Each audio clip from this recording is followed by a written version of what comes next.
بسم اللہ الرحمن الرحیم۔ السلام علیکم۔ شاہ کربلا قصے چینل پر تمام ویورز کو خوش آمدید۔ مومن جنات کا جزیرہ۔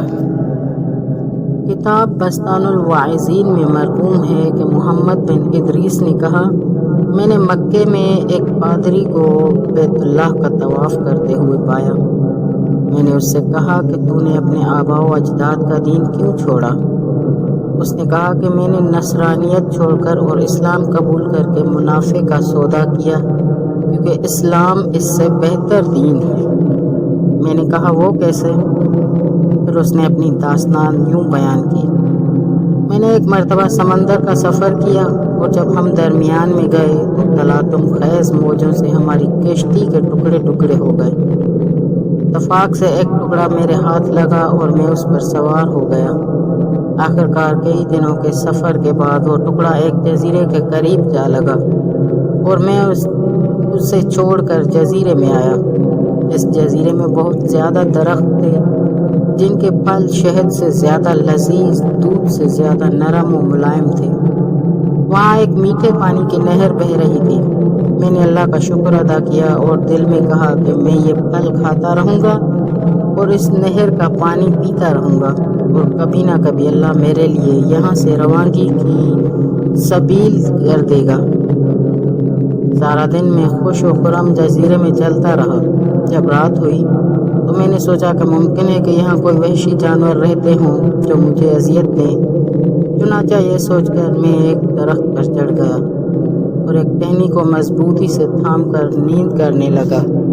آدھی رات کے وقت میں نے محسوس کیا کہ کوئی چوپایا سطح سمندر پر چل رہا ہے اور خدا کی تسبیح کر رہا ہے، اور وہ کہہ رہا تھا، لا الہ الا اللہ العزیز الجبار محمد رسول اللہ النبی المختار، علی بن ابی طالب سیف اللہ علی الکفار، فاطمہ بنوہا وصفوۃ الجبار علی مبغوث لعن اللہ الجبار ومأواہ جہنم وبئس القرار۔ عزیز و جبار خدا کے علاوہ کوئی معبود نہیں، محمد اللہ کے رسول اور نبی مختار ہیں، علی بن ابی طالب کافروں کے لیے اللہ کی تلوار ہیں، فاطمہ اور ان کے فرزند خدا کے پسندیدہ ہیں، ان کے دشمنوں پر خدا جبار کی لعنت ہے اور ان کا ٹھکانہ دوزخ ہے اور وہ بہت ہی برا ٹھکانہ ہے۔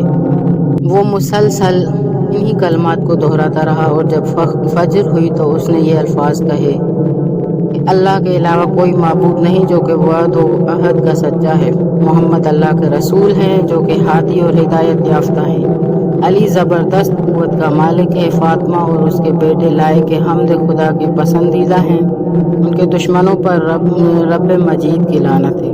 پھر وہ چوپایا سمندر سے نکل کر خشکی پر آیا۔ اس کا سر شتر مرغ جیسا اور اس کا چہرہ انسانوں جیسا تھا، اور اس کے پاؤں اونٹ کے پاؤں جیسے اور اس کی دم مچھلی کی دم جیسی تھی۔ اسے دیکھ کر مجھے اپنی جان کے لالے پڑ گئے۔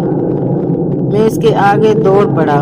اس نے مجھے میری ہی زبان میں کہا کہ آدم زاد رک جا، اور اگر تو نہ رکا تو ہلاک ہو جائے گا۔ اس کا حکم سن کر میں رک گیا۔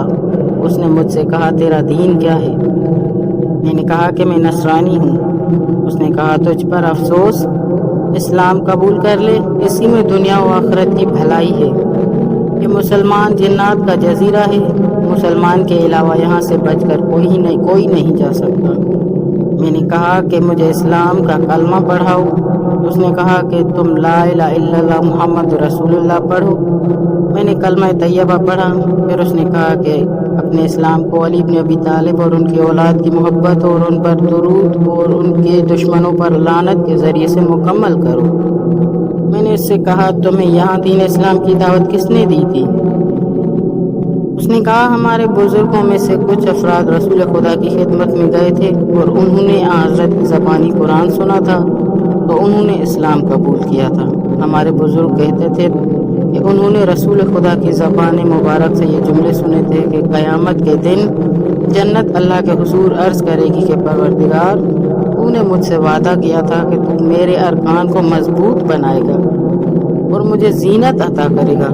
اللہ تعالیٰ اس سے فرمائے گا، میں نے تیرے ارکان کو مضبوط بنا دیا ہے اور میں نے تجھے اپنے حبیب کی دختر فاطمہ زہرا اور اس کے شوہر علی بن ابی طالب اور اس کے فرزندوں حسن و حسین اور نسل حسین کے 9 اماموں سے زینت دی ہے۔ پھر اس چوپائے نے مجھ سے کہا کہ تو یہاں رہنا چاہتا ہے یا اپنے گھر کی طرف واپس جانا چاہتا ہے؟ میں نے کہا کہ میں واپس جانا چاہتا ہوں۔